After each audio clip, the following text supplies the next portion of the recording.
తెలంగాణ వార్తలు చూద్దాం. 2034 వరకు నేనే సీఎం, ఆ తర్వాత జాతీయ రాజకీయాల్లోకి, పార్టీ చెప్పిన వారికే రాష్ట్రాన్ని అప్పగించి వెళతా. వేటు న్యూస్ కాంక్లేవ్లో సీఎం రేవంత్ రెడ్డి, నా అనుభవాన్ని దేశం కోసం ఉపయోగిస్తా, ప్రధాని పదవి కోసం రాహుల్ నొప్పించా అంటూ మన రేవంత్ రెడ్డి గారు సంచలనాత్మకమైన విషయాలు చెప్పారు. ఇక బండి సంజయ్ గారి అబ్బాయి కేసులో ముందస్తు బెయిల్పై ఈ దశలో ఉత్తర్వులు ఇవ్వలేమని భగీరథ కేసులో హైకోర్టు వ్యాఖ్యానించింది. నా కుమార్తెను ఆవేదనకు గురి చేయొద్దంటూ తల్లిదండ్రులు వాళ్ళు కూడా బాధపడుతున్నారు. 2029లో ప్రధాని చేస్తారు రాహుల్ని మన రేవంత్ రెడ్డి గారు చెబుతున్నారు. బండి సంజయ్ తక్షణమే కుమారుడిని అప్పగించాలి, తప్పు చేస్తే ఎవరికి మినహాయింపులు ఉండవు అంటున్న రేవంత్. కొడుకు కేసులో తండ్రి పేరు వాడొద్దు, బండి సంజయ్ పిటిషన్పై హైకోర్టు ఆదేశం. పరారీలో భగీరథ అంటూ నమస్తే తెలంగాణ పత్రిక ఇచ్చింది. 8 రోజులైనా ఫోక్సో నిందితుడిపై చర్యలేవి, భగీరథ్ పరారీలో ఉన్నాడన్న సీఎం రేవంత్ రెడ్డి. ఆయన చెప్పాడా?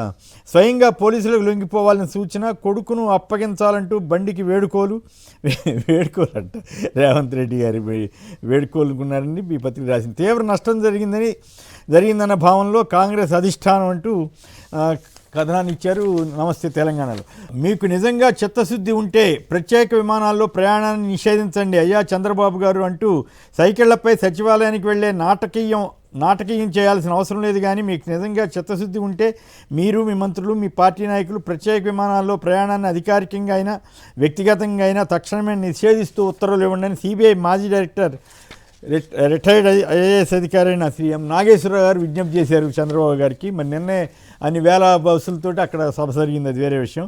ఇక అమరావతిలో నీళ్లు తోడటానికి 100 కోట్లు ఖర్చు పెడతారు, కానీ విజయవాడ బస్టాండ్లో ప్రయాణికులకు మంచినీటి కుళాయిలు మాత్రం పెట్టలేరా అంటూ సోషల్ మీడియాలో వార్త వచ్చింది. దానికి ప్రాతిపదిక ఏంటంటే ఈనాడులో వచ్చిన వార్త అనుకుంటుంది బహుశా. 45 ప్లాట్ఫారం ఉంటే ఒక్కచోటే తాగునీరు లభిస్తోందట. పాపం జనం అల్లాడుతున్నారు, ప్రయాణికులు అల్లాడుతున్నారట. సంపదలో దూసుకుపోతున్న ఆంధ్రప్రదేశ్ అంటూ వ్యంగ్య వ్యాఖ్యానాలు వచ్చాయి సోషల్ మీడియాలో. పెట్రోల్పై ₹3 వడ్డన, చంద్రబాబు గారి కూటమి ప్రభుత్వం ఈ రకంగా జనం సంపద పెంచుతోందంటూ నడ్డి విరుస్తూ సంపద పెంచుతోందంటూ వ్యాఖ్యానం. ఇక ఆంధ్రప్రదేశ్లోనే అత్యధికంగా దేశవ్యాప్తంగా ఇందాక సీఎం గారు చెప్పారు కదా చంద్రబాబు గారు, అది ఇప్పుడు ఆయనకి బాగా వర్తిస్తుంది. దేశంలోనే ఎక్కడా లేని విధంగా ₹113 మేర లీటర్ ధర పలుకుతోంది. అలాగే డీజిల్ వచ్చి ₹99.20. తమిళనాడులో ₹103.67, అంటే మనకంటే ₹9 తక్కువ. అలాగే డీజిల్ కూడా మనకంటే ₹3.73 తక్కువ. కర్ణాటకలో కూడా అలాగే. మరి ఇప్పుడు చంద్రబాబు గారు ఆయన చెప్పిన మాట ప్రకారం బాధుడు లేకుండా చూస్తారా? లోకేష్ గారు హామీ ఇచ్చిన ప్రకారం పన్నులు తగ్గిస్తారా? కనీసం ఆంధ్రప్రదేశ్లో అయినా సరే తగ్గిస్తారా? మేడ్ ఇన్ ఆంధ్ర ఆయుధం, ఏపీలో త్రివిధ దళాలకు అవసరమైన ఆయుధాల తయారీ అంటూ నిన్న రక్షణ శాఖ మంత్రి రాజ్నాథ్ సింగ్ గారు చెప్పారు. పుట్టపర్తిలో సైనిక పారిశ్రామిక సముదాయంగా తీర్చిదిద్దామని కూడా ఆయన హామీ ఇచ్చారు. నిజంగా అలా చేస్తే సంతోషమే. చంద్రబాబు గారితో కలిసి అడ్వాన్స్డ్ ఈ ప్రాజెక్ట్ని శంకుస్థాపన చేశారు. పోలవరం నిర్వాసితులకు అన్యాయం జరగనివ్వమని చంద్రబాబు గారు అంటున్నారు. మరి ఎంతవరకు ఆయన చేస్తారో చూడాలి. అంతేకాకుండా 41.75K ఒప్పుకున్నారనేటువంటి విమర్శ వస్తూ ఉంది. అది జరిగితే ఆంధ్రప్రదేశ్కి చాలా తీరని ద్రోహం జరుగుద్దేమో. మరి ఆ విషయంలో కూడా ప్రభుత్వం వివరణిస్తే బాగుంటుంది. స్టీల్ బ్రిడ్జ్ కొంగిపోవడానికి చంద్రబాబు ప్రభుత్వ నిర్లక్ష్యమే కారణమన్న అంబటి, మల్లాది విష్ణు తదితరులంతా నిన్న అక్కడికి వెళ్ళి అక్కడ స్టీల్ బ్రిడ్జ్ కుంగిపోయిన అమరావతి ఆ నేల స్వభావాన్ని బట్టి కూడా ఆలోచించాలి కదా. మరి ఏంటో వాళ్ళు ఇష్టం వచ్చినట్టు చేస్తున్నారు. జగన్ చేస్తే వినాశనం, టీడీపీ చేస్తే అభివృద్ధి. జనసేన మాజీ నేత పర్యావరణవేత్త బొలిశెట్టి ఫైర్. విశాఖలో కొండలన్నింటినీ తొలిచి అవతల బారేస్తున్నారు కదా డేటా సెంటర్ పేరుతో. దాని మీద వేతనాలు లేవు. బందరు ప్రభుత్వ మెడికల్ కాలేజీలో అవుట్సోర్సింగ్ ఉద్యోగుల ఆవేదన. సో ఆ పరిస్థితి ఉంది గవర్నమెంట్లో. ఉద్యోగులను అవమానించిన ఎవరిని వదిలిపెట్టం. ఏపీ సచివాలయ ఉద్యోగుల సంఘం మాజీ అధ్యక్షుడు కాకర్ల వెంకటరామిరెడ్డి హెచ్చరిక. ప్రభుత్వోద్యోగుల్ని తీవ్రంగా అవమానిస్తోంది ఈ ప్రభుత్వాన్ని ఆయన ఆరోపణ చేస్తున్నారు. మరింత కష్టపడి పనిచేయాలి, విజయాల స్ఫూర్తితో మరింత కష్టపడి పనిచేయాలని చంద్రబాబు గారు వర్చువల్ సమీక్షలో అధికారులకు సూచించారట. బయోమెడికల్ వ్యర్థాల నిర్వహణలో ఇంత ఆలస్యం, ఇంత అలసత్వమా? మనిషి కాలు నోట ఖర్చుకొని తిరిగిన కుక్క.